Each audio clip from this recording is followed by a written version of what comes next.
বন্ধুরা, ভারত বাংলাদেশ সম্পর্ক যতই খারাপ হোক না কেন, সবচেয়ে বড় ধাক্কাটা কিন্তু সরাসরি এসে লাগে পশ্চিমবঙ্গের উপর। ভিসা বন্ধ, সীমান্ত বাণিজ্য ধাক্কা, বাংলাদেশি পর্যটক আর রোগীদের আসা বন্ধ হয়ে গেলে ক্ষতির ছায়া পড়ে কলকাতার নিউ মার্কেট থেকে সীমান্তের ছোট ছোট হাট বাজার পর্যন্ত। বাংলাদেশের লাখো মানুষ চিকিৎসা, ব্যবসা আর কেনাকাটার জন্য কলকাতায় আসতেন, কিন্তু সেই প্রবাহ থেমে গেলে ব্যবসা থেকে শুরু করে সাধারণ মানুষের জীবন পর্যন্ত ক্ষতিগ্রস্ত হয়। এই সময়েই এক গুরুত্বপূর্ণ ঘটনা, বাংলাদেশের হাই কমিশনার রিয়াজ হামিদুল্লাহ কলকাতায় এসে বৈঠক করলেন মুখ্যমন্ত্রী মমতা বন্দ্যোপাধ্যায়ের সঙ্গে। প্রশ্ন হচ্ছে, এটা কি নিছক সৌজন্য সাক্ষাৎ, নাকি দিল্লিকে পাশ কাটিয়ে পশ্চিমবঙ্গের হাত ধরে বাংলাদেশের সঙ্গে নতুন সম্পর্ক তৈরি করার কূটনৈতিক কৌশল? কেন পশ্চিমবঙ্গ এত গুরুত্বপূর্ণ? প্রথমত, ভূগোল। ভারত বাংলাদেশের সবচেয়ে বড় সংযোগ পশ্চিমবঙ্গ থেকে। হাজার হাজার কিলোমিটার সীমান্ত, সহজ সড়ক আর রেলপথ, সবচেয়ে বেশি যোগাযোগ হয় এই রাজ্য দিয়ে। তাই বাংলাদেশের জন্য পশ্চিমবঙ্গ শুধু পাশের রাজ্য নয়, এরকম জীবনরেখা দিল্লি ঢাকার টানা পড়ে। দ্বিতীয়ত, দিল্লি ঢাকার সম্পর্ক এখন টানা পড়ে নেই। বাংলাদেশের অভিযোগ, দিল্লি সবসময় একতরফা সিদ্ধান্ত নেয়, চাপ সৃষ্টি করে, আওয়ামী লীগকে বাড়তি সমর্থন দেয়। তার ফলে বাংলাদেশে ভারত বিরোধী মনোভাব বাড়ছে।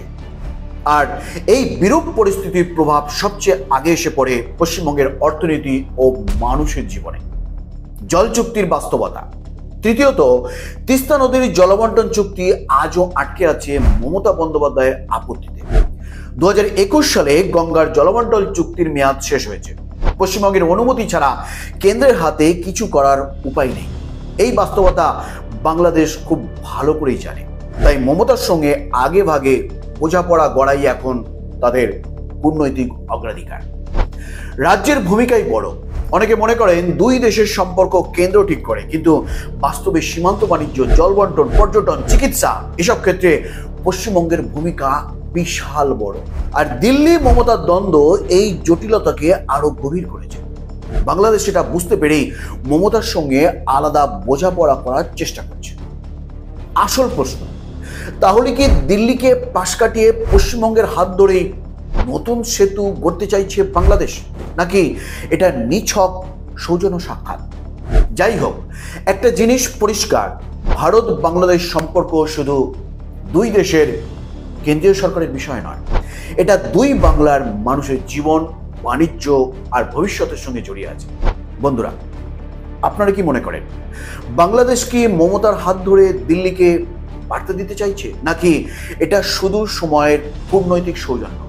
কমেন্টে লিখে জানান আপনার মতামত। আর ভিডিওটি ভালো লাগলে অবশ্যই একটি লাইক করবেন এবং ভিডিওটি শেয়ার করতে ভুলবেন না, কারণ এই সম্পর্কের গল্প শুধু দুই দেশের নয়, এটা দুই বাংলার ভাগ্যের গল্প। সো বন্ধুরা, এই ছিল আজকের পরিবেশন। ভিডিওটি শেষ পর্যন্ত দেখার জন্য অসংখ্য ধন্যবাদ।